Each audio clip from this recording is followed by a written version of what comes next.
So good afternoon, everyone. I just wanted to make just a couple of quick comments. First of all, I'd like to thank the members for all the energy and time spent in helping us draft comments through the entire process, be it the Safe Food for Canadian Act, as well as the Safe Food for Canadian regulations. So it is certainly appreciated, and having the feedback from the members helps us ensure we craft messaging that truly reflects what is important to your businesses and how that affects food safety across Canada, our consumers, and also our trading partners. So I wanted to first recognize the membership for that. The second thing is I'd like to thank CFIA for all of the consultations that they made themselves available to over the years. I've felt that CFIA has been very open and worked with our industry over the years, and they've done an excellent job in keeping us in the loop when it comes to what's going on, and certainly I felt they have listened a lot when it comes to how the final regulations have been crafted. So with that, I just once again want to thank the membership, and I will pass it back to Jason. Perfect. So again, just a quick reminder for those that came on late, your phone lines are muted, so you can use the chat feature to ask any questions. They will be passed on to the presenter, who will address them at the end of the presentation. And without further ado, I'd like to introduce Christine Shaker, who's the Senior Program Officer at CFIA on this file. Christine. Thank you very much. And thank you very much for calling in and listening into this webinar. So yes, today we're talking about the Safe Food for Canadian regulations. So for our objectives today, I'd like to provide you with an overview of the key provisions in the regulations and how they apply to the fresh produce sector. I'll give you a little bit of details on the various resources that we have available. And not really details on how to stay connected, but more how to better understand the regulations. Before I start, though, before I jump right into the presentation, I just wanted to give you a few key milestones at what brought us to today. As you all know, in 2012, the SFCA, Safe Food for Canadians Act, was passed. However, it couldn't come into force until we had regulations to support it. And then basically from 2013 and 2014, we had two food safety forums with industry and stakeholders to get their feedback on the regulations. And from the 2015 to 2016, we had targeted consultations for the small and micro businesses to get their input on the regulations. In January 21st, 2017, the proposed regulations were pre-published in Canada Gazette Part 1, and there was a 90-day consultation period. During that consultation period, we went out for face-to-face sessions. We had webinars, as well as we had deep dives with industry associations, including the CPMA, CHC, and Canada GAP, to get their feedback on the regulations. And that all brings us to today, June 13th, 2018. The Safe Food for Canadian regulations was published in Canada Gazette Part 4, is published in Canada Gazette Part 1. The coming into force of these regulations is going to be January 15, 2019. So that means that yes, the regulations were published today, but current regulations still stand until January 15, 2019, and that's to give industry as well as our international partners the opportunity to familiarize themselves with the regulations, as well as with the guidance material that we have on the web before the regulations come into force. So today I'd just like to talk to you about the main elements of the Safe Food for Canadian regulations, and basically those are licensing, preventative controls, and traceability. Let's start with the licensing. So in general, if a person's doing any of the following activities, they require a license. And those activities are manufacture, process, treat, preserve, grade, package, or label food, or slaughter food for interprovincial trade or export, the importation of food, export food that requires an export certificate, and the storing and handling of imported meat products.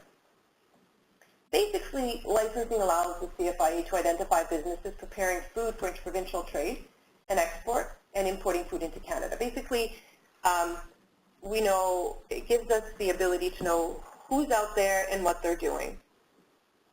The resources that we now have available on our website are an explanation of the regulatory requirements on licensing.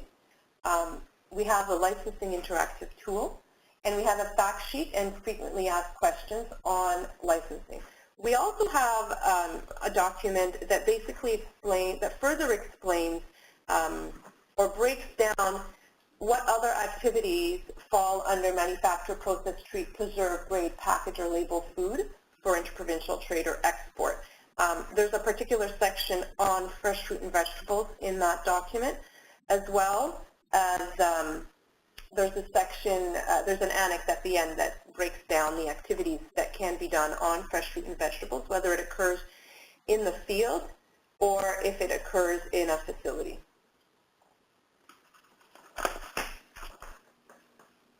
So licensing, what it means for the fresh produce sector, a license is required on January 15, 2019 for all persons who grade, package, repackage, or label fresh produce. Persons who treat, for example, fumigation or ethylene treatment of fresh produce. Minimally processing, so that's what we usually call it, fresh cutting. The packaging and the labeling in the field, if the fresh produce will not be subsequently manufactured, processed, treated, preserved, or graded by a license holder in another province.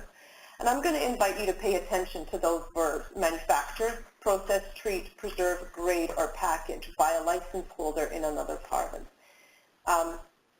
That is when a license would not be required if you are selling it to somebody, or if they're not selling it to somebody, but if the fresh produce will be subsequently traded interprovincially and a license holder will be doing those specific activities, which are manufacture, process, treat, preserve, grade. The importation of fresh produce, anybody importing fresh produce would also need to get a license on January 15, 2019. A license is not required for growing or harvesting of fresh produce. It's also not required to export fresh produce unless you would like to receive an export certificate from the CFIA. I know that there's currently establishments that are registered under the fresh fruit and vegetable regulations, what we usually call registered produce warehouse. So if you have a registration right now, and it expires after January 15th, 2019, that registration will remain until it expires. And once it expires, then you will need to get a rather than a registration. So basically, if your license expires, let's say in August, no, not your license, sorry, your registration expires in August or September, October, November, December, you can get a new registration under the fresh fruit and vegetable regulations, and that registration will continue until it expires. However, if your registered produce warehouse registration expires after January 15, 2019, you will be required to obtain a license at that point. You will note in the Canada Gazette Part 2, Safe Food for Canadian Regulations, that there are no longer interprovincial trade requirements for apples, potatoes, and blueberries from one province to another.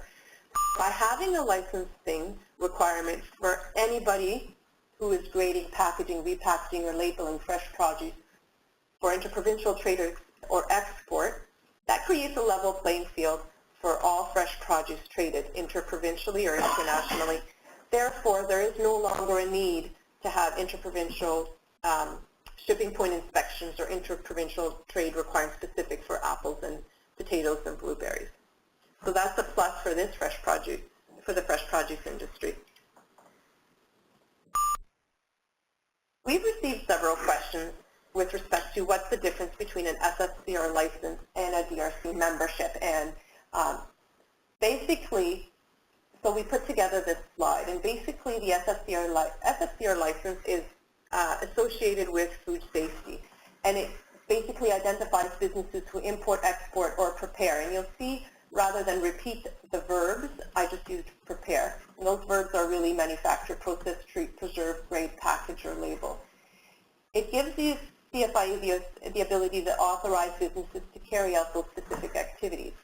And the scope of the SFCR license is for interprovincial trade, import, and export. Whereas for the DRC membership, it's really for the purpose of fair and ethical trading practices of fresh produce. Some of you will need an SFCR license and a DRC membership. Others would only need an SFCR license, and others would only need a DRC membership. I note that I think on June 22nd, you guys are there's a webinar that CPMA is providing on DRC membership. If you want to know more information about the DRC membership requirements, you could sign up for that webinar. The next topic I want to talk to you guys about is the preventative controls. Basically, the first part of Part 4 in the Safe Food for Canadian regulations are the GMPs, GAPs, Good Manufacturing Practices, Good Agricultural Practices. They are outcome-based, wherever possible, to allow for flexibility. And they cover requirements such as treatment and processes, establishment conditions, sanitation, pest control, and competency. I'm going to take a pause right here and just explain to you what we mean by establishment in the Safe Food for Canadian regulations. In the previous world, establishment really was associated with a facility or a building. In the Safe Food for Canadian regulations, establishment is anywhere where a licensable activity, as well as growing and harvesting of fresh produce, is occurring. So an establishment is a field where fresh produce are grown and harvested. An establishment is also where fresh produce is packaged and labeled in the field.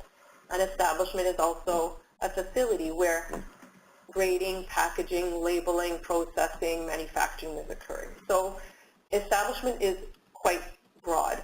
And the definition of establishment is found in the Safe Food for Canadian Act. We also have a further expansion, or not expansion, but explanation of what establishment means in our Safe Food for Canadians glossary that explains terms that are used in our guidance material, as well as terms used in the Safe Food for Canadians Act, as well as the Safe Food for Canadian regulations. I'll introduce you to our website later on at the end of the presentation.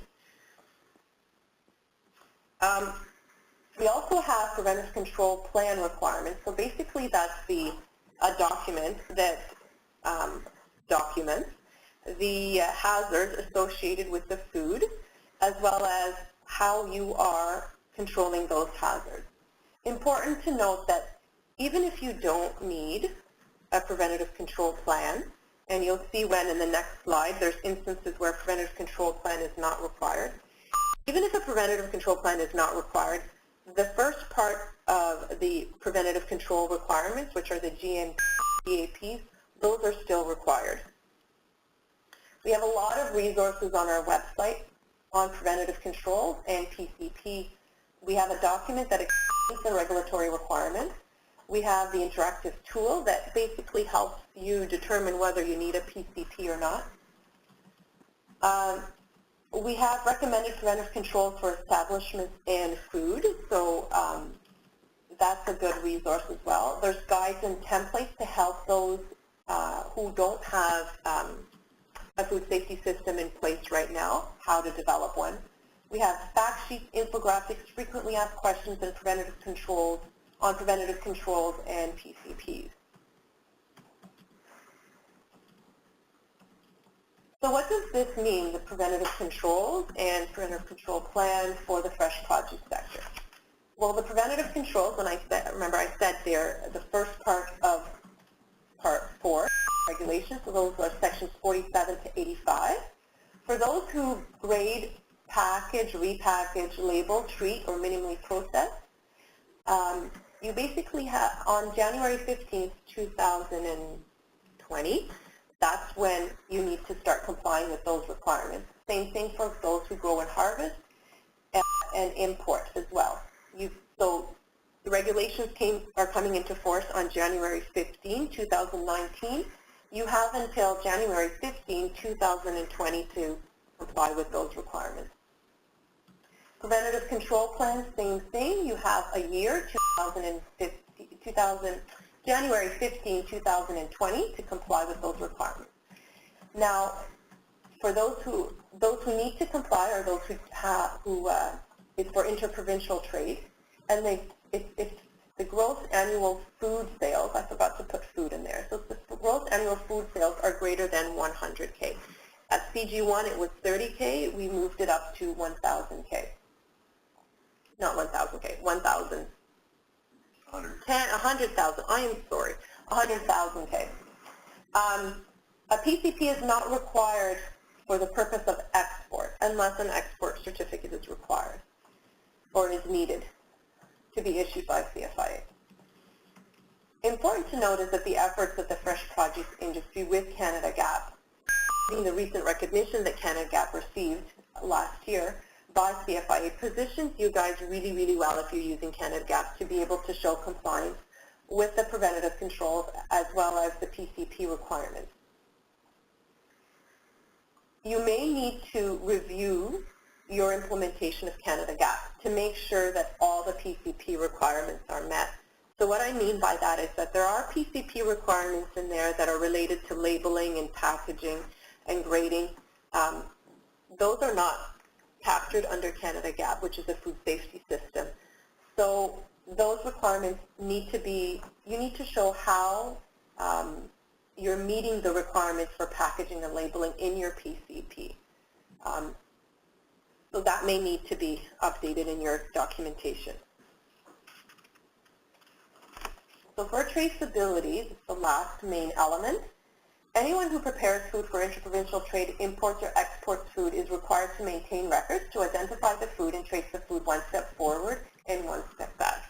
You'll note that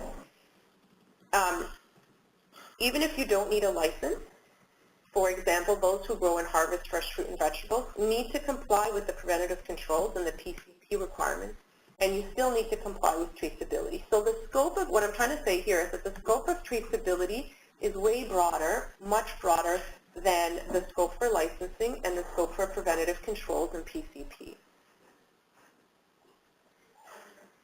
And what I mean by that, for example, is that retailers such as grocery stores, bakeries, and butcheries are responsible for trading the food one step forward, one step back, but not one step forward to the consumer. Persons who trade interprovincially, so distributors, wholesalers, are required to comply with the traceability requirements as well. The traceability requirements basically say that you need to keep records that are clear, readable, accessible.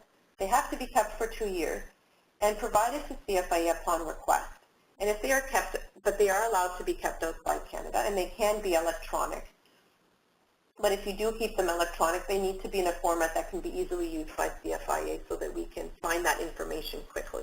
Now, these traceability requirements are quite important because if there's ever a food safety incident, CFI needs to get that information quickly, as well as yourself. You need to have that information on hand and quick to limit if there is to limit exposure to a food safety hazard to consumers.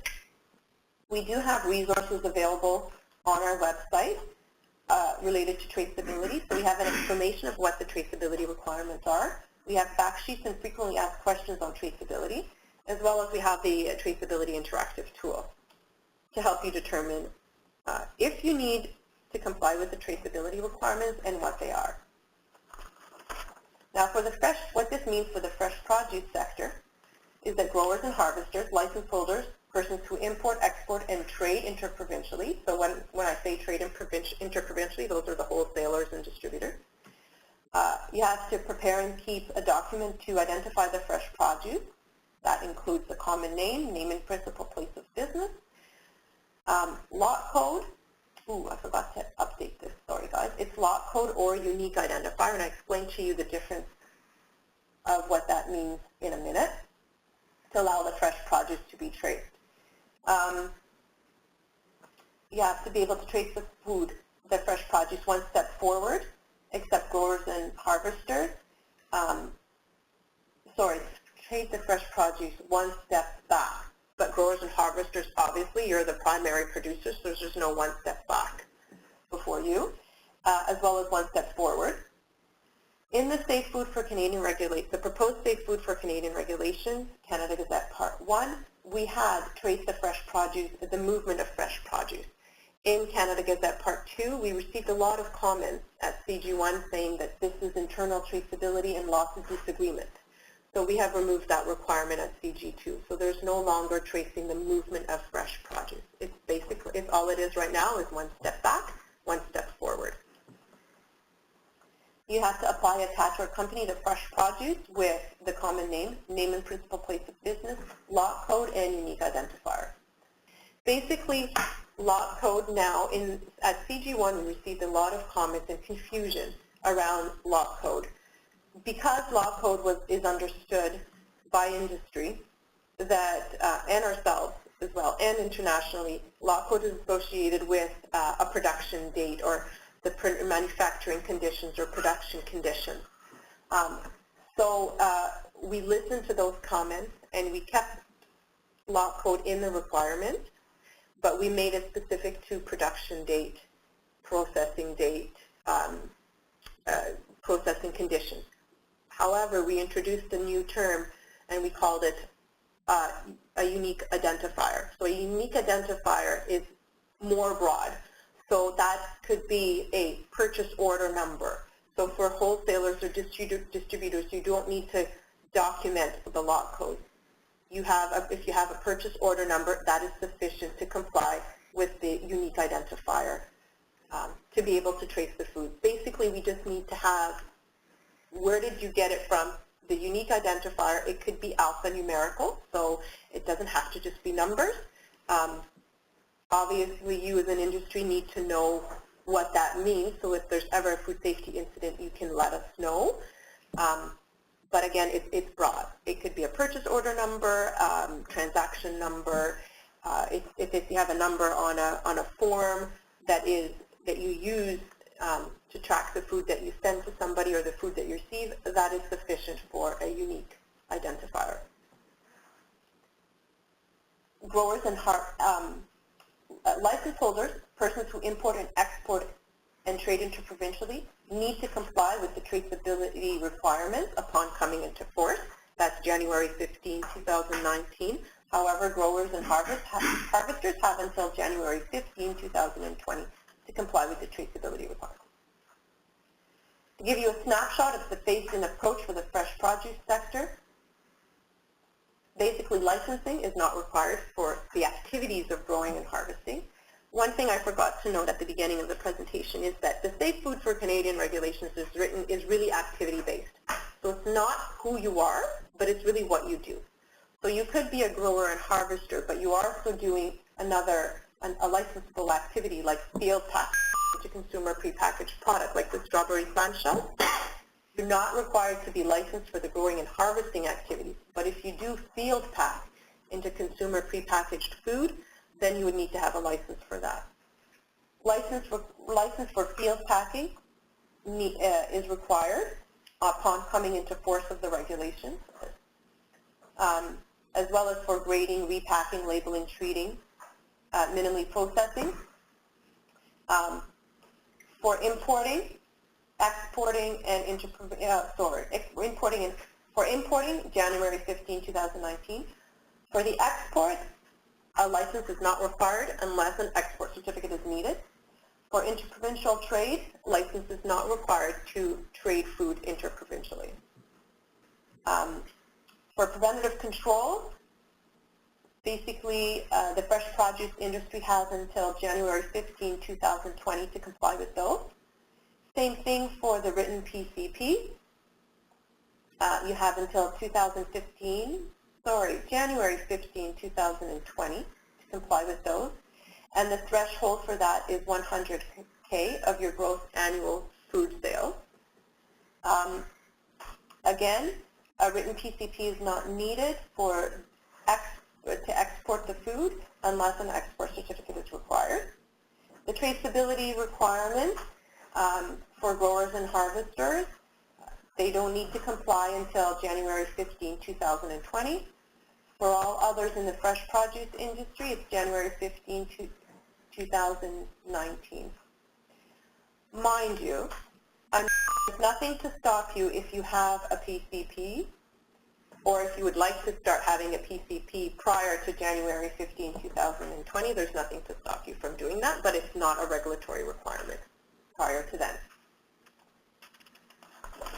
Other requirements that I'd like you to be aware of in the Safe Food for Canadian regulations, because we focus so much on licensing, preventative controls, PCP, and traceability, we sometimes tend to forget the other requirements. So I just provided you one slide here with what those requirements are.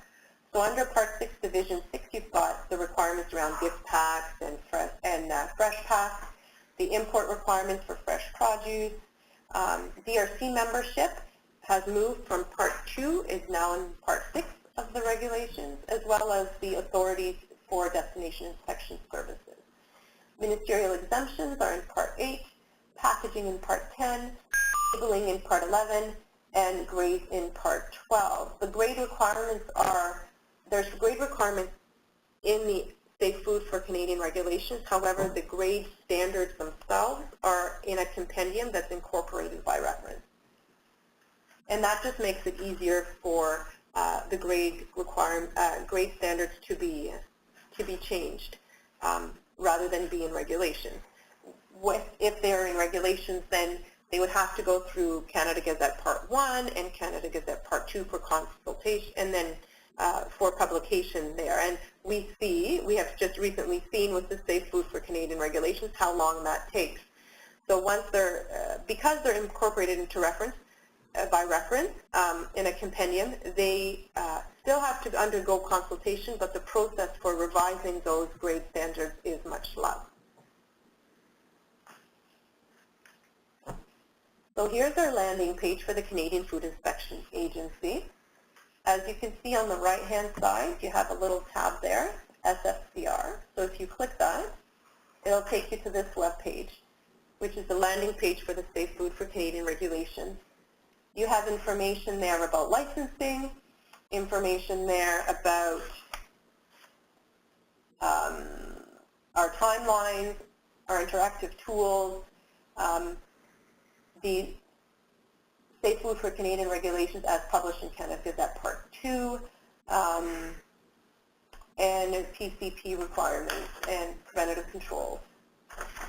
So basically from the Safe Food for Canadian regulations landing page, on the top right-hand side, that's the landing page for licensing. You get information about the licensing requirements in the Safe Food for Canadian regulations.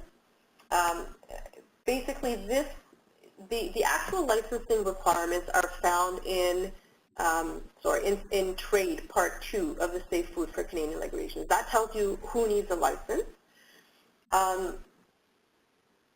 The requirements that we have in here are in Part 3 licensing, which tells you the authorities that the CFIA has to issue a license. So for example, we have the authorities to issue a license for manufacturing, processing, treating, preserving, grading, packaging, food for interprovincial trade or export. That's where Part 3 is where CFIA has those authorities. You'll also see in Part 3 that CFIA has the authority to issue a license for storing of food. However, it's not a requirement. So that's where you'll find that information. On the lower right-hand corner is the landing page for the preventative controls and the PCP. It's the landing page for the general food requirements. So there you will find a link to the preventative controls, to the PCP requirements, and to the explanation of the traceability requirements. Top left-hand corner is the timelines, so and the interactive tool. On the bottom left-hand corner is the landing page where there's the food-specific requirements. So there is a link there to a page that's specific for the fresh produce sector. And that's kind of where I'm ending the presentation right now. All right, so we have had a couple of questions that have come in. I think you might have addressed them already, but I just want to make sure that we do make sure that they're asked. One was, if we have a DRC license, do we still need an SFCR license? That's a very good question. There's a lot of confusion around that at CG1. So it's really a DRC membership. License was under the licensing and arbitration regulations, where you can get a produce license with the CFIA. That has been removed. It is now under the Safe Food for Canadian regulations, a DRC membership. The purpose of the DRC membership is for fair and ethical trading practices of fresh produce, to ensure that fair and ethical trading practices are used. However, the SFCR license is more associated with food safety. So it's associated with the activities, and it's for all food, not just fresh produce, and it's associated with and it's for the purposes, it's for the activities of manufacturing, process, treat, preserve, grade, package, or labeling of food, import of food, and export of food if an export certificate is needed. Perfect. Second question, is a CFIA audit required before licensing? A CFIA audit is not required before licensing. However, CFIA does reserve the right, if it's a high-risk food commodity, CFIA may want to inspect before issuing a license. But generally, a license will be issued upon completing the application form to receive a license. Perfect. If we are compliant with PTI, Produce Traceability Initiative, then are we compliant with traceability requirements for Safe Foods Canada? So the traceability requirement, I can't speak too much about the PTI, maybe CPMA if you guys wanted to speak about that. But the traceability requirements under the Safe Food for Canadian regulations are pretty simple, and I think the PTI goes way beyond that. The Safe Food for Canadian regulations traceability requirements is basically one step forward, who did you provide the food to, and one step back, who did you receive the food from? Perfect. Do you want to speak to that? So I guess what I would just add is that yes, if you're compliant with PTI, you should be fine. But like everything, you want to just double check that the program you're using or that you're following is compliant with Safe Food for Canadian regs. Of course, the other thing is if you're working under a GFSI scheme, be it Canada Gap or Primus or whatever, the odds are you are compliant and then some as well. But once again, you always want to double check the program you're using against the regulations, because obviously the regulations have priority. But if you're running under either one of those programs, you should have no concerns. Perfect. Next one is who would we apply for the license through? That's a really good question. So the CFIA on our website, we have a link to My CFIA, and it's through the My CFIA account that a license can be requested.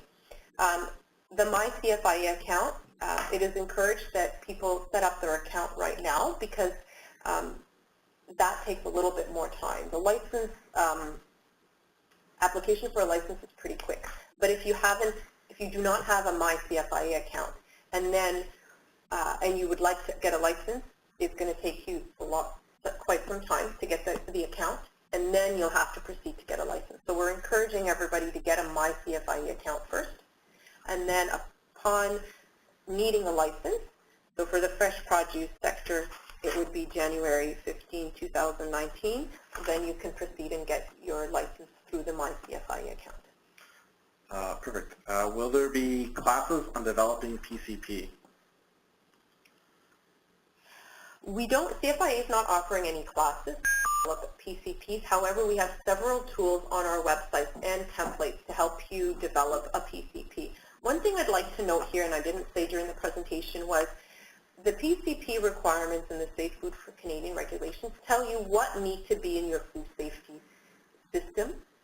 You can use any food safety system you choose as long as it complies with the PCP requirements in the Safe Food for Canadian regulations. So if you have Canada Gap, if you have SQF, if you have Global Gap, you may continue using those systems. Just make sure that the PCP requirements are being met. Perfect. Many of the reasons for getting on these licenses are already asked for by my customers in Canada. Will having this license reduce the request from Canadian customers for documents, as this license will indicate that those regulations are being followed? I think the hope is that yes, these licensing, fresh produce is unique in that previously under the SFCR there was no licensing requirement for food safety. However, for all other food sectors like meat, fish, dairy products, and eggs, they already had registration. So they were able to show compliance with the Safe Food for they were able to show compliance with Canadian regulations by having a registration. So having a license under Safe Food for Canadian regulations should alleviate that. Okay. Could you please explain how to define import? My understanding that this is different from importer of record. Okay, so import is basically the person who is responsible for bringing the food into Canada. We explain a little further in the document. I forgot what it's called. I think it's license requirements for activities under the Safe Food for Canadian regulations. That further explains import of records and whether they need to comply. My understanding, but I could be wrong, I encourage you to have a look at the document I just referenced, that an importer of, basically the person responsible to have a license, the person who has a license is going to be responsible for the food that is coming into Canada. And if there is any strong non-compliances and there's a need for a suspension, then that license could be suspended and canceled. So I guess as industry, it is important for you to know who do you want to be responsible for importing that food, because those who import that food will have to have that PCP. Therefore, they would have to know what the hazards are associated with the food and who's controlling those hazards, how those hazards are being controlled, sorry. So we did have a question about demonstrate using the interactive tool. I'm not sure that we're prepared to do that today because I imagine that requires a lot of information and background information to gather. Can you demonstrate using the interactive tool? If you're able to go online, I can do that for you guys. Maybe we'll try to do that at the end if there's time. Another question, can growers and harvesters apply voluntarily for a license? That's a very good question. And I'll invite you to consider what activities you are conducting on the fresh produce. And the reason I say that is that the activities of growing and harvesting themselves are not licensable. However, if you are packaging the fresh produce in the field, if you are labeling the fresh produce in the field, and we define those terms in our SFCR glossary on our website. If you are packaging or labeling that fresh produce, you can get a license for those activities. But the activities of growing and harvesting themselves are not licensable. Okay. And then when will the licensing system be available to apply to? I don't have, they'll for sure be available before January 15, 2019. I do not have an actual date for you on that. Okay. Is there any equivalency recognition for FSMA? There is work that the CFIA and USFDA are doing together to recognize each other's systems, and so far they're pretty. We recognize each other's systems, and by having a CFIA license would show compliance with the requirements under U.S. FSMA. If you have multiple facilities, do you need multiple licenses, and would each need their own CFIA account? Okay, so you would have one CFIA account. Under the Safe Food for Canadian regulations, you have a choice to have one license to cover all facilities or separate licenses for each facility. You also have a choice to have multiple licenses for the various activities you have. So you can have a license to package and a license to manufacture, or your license can cover all those activities. Perfect. When will licenses become available? Not until January 15th, 2019? I believe that you would be able to apply for a license before January 15, 2019, but I'm not sure what exact date yet. If one foreign supplier is supplying multiple retailers in Canada, does CFIA expect each retailer/importer to apply for a license? So every importer will need to have a license, even if it's from the same foreign supplier. Okay, easy enough. So that's all the questions that we currently have in our chat window. If you have more, please feel free to put them in, but maybe we can take a look at that tool now? If you guys... Yeah, sure, no problem. Okay, perfect. So she's just going to go into the interactive tool right now and provide a demonstration. If you do have any further questions, please feel free to put them in the chat, and I will pass them along and we'll answer them as best we can.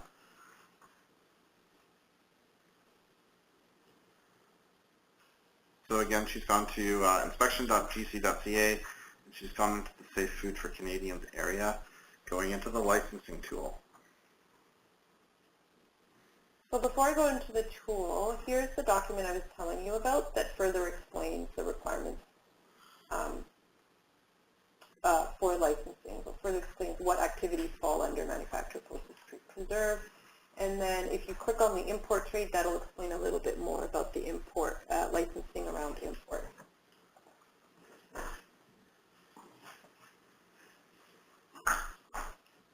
It was licensing, right? Not PCP? I believe it was, I believe it was licensing. Okay. There we go. So what we're suggesting to everybody is to use Firefox or Google to better see the glossary, the terms, the pop-up terms. So what I mean by that is as you hover over a term, it'll tell you the definition of the term. And the SFCR glossary is what I've spoken to you guys about before, and it just contains all the terminology that we use related to the Safe Food for Canadian Regulations and Safe Food for Canadians Act. So the scenario was an apple packing house scenario with interprovincial trade. So somebody who's packing apples for the purpose of sending those apples interprovincially would click here because they are packaging food. Nope, not export, sorry. You would click on this one. You've manufacture, process, treat, preserve, grade, package, food to be sent or conveyed from one province to another. So if you click there, says you indicated that you manufacture, process, treat, preserve, grade, package, or label food to be sent or conveyed from one province to another. Before we can give you an answer, we have to ask you one more question. And basically that is, what food is it that you manufacture, process, treat, preserve? It's not a food additive. It's not an alcoholic beverage. It's not an unprocessed food in Schedule 1, which are those ones. So it must be all other food. Therefore, you need a license to manufacture, process, treat, preserve, grade, package. So if you're packaging apples in a packing house, then you need a license to do that activity. We ask you to continue to the results page to determine when you need to obtain that license. Your results page reiterates that you need a license. And then we have the timetable here for fresh produce. You click that, and that'll tell you when you need to comply with licensing, PCP, preventive controls, and traceability. So for somebody who's packaging apples for interprovincial trade, this is where you would look. You manufacture, process, treat, preserve, grade, package, fresh fruit and vegetables for interprovincial trade. You need to have a license January 15, 2019. Perfect. So that was pretty easy. We've had one more question come in. If a foreign supplier supplying to multiple retailer locations, multiple retailers, and each retailer is holding a license, if there is any suspension/withdrawal for any of the license holders, will this affect the others? No, every importer is their own intact entity. Right. Because it's the importer who's held responsible to make sure that the food they're importing is safe. So what's the food, what's the hazard, and what control measures are you as an importer using to make sure that the food is, that those hazards are controlled in that food. Perfect. One more question came in. How long does a license last? The license in the Safe Food for Canadian regulations, it says that the license will last for 2 years. Correct. Okay, last call for questions. If you have any questions, put them in the chat window. One more just come in. And let me put it up on the screen here. What about local suppliers, non-interprovincial? Does traceability, PCP requirements, DRC requirements apply to them? I'll invite you to call into the DRC membership webinar on June 22nd for that, to answer that question. With respect to non-interprovincial, I'm guessing that means intra-provincial. If you are supplying food intra-provincially, and that food is going to remain in your province and will be consumed in your province, the traceability requirements in PCP and preventative control requirements, as well as licensing, do not apply. However, if you are making food within your province, supplying it to a distributor or a wholesaler, and that wholesaler will then trade your food intra-provincially, you would be required to have a license and a PCP and comply with the traceability requirements. Okay. Another one came in. Does packaged product have to have a date code or grower code directly on the label? So there are traceability specific requirements for labeling. And for food that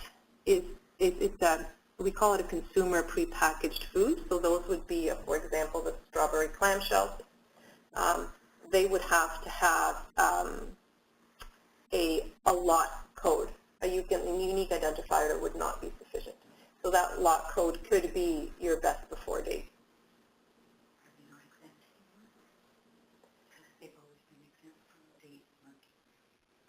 Well, I'm saying it could be. It could be something else, but you need a marking so that consumers can associate that marking if there's ever a food safety incident. Or could it be a grower code? It could be that too. Okay, perfect. There are currently no questions in the chat, so going once, going twice. Oh, sorry, it's a follow-up to the last question. This needs to be in effect when? Which part?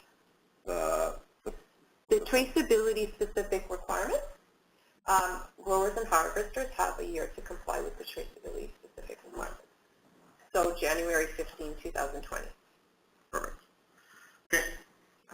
Again, no questions in the chat, so going once, going twice,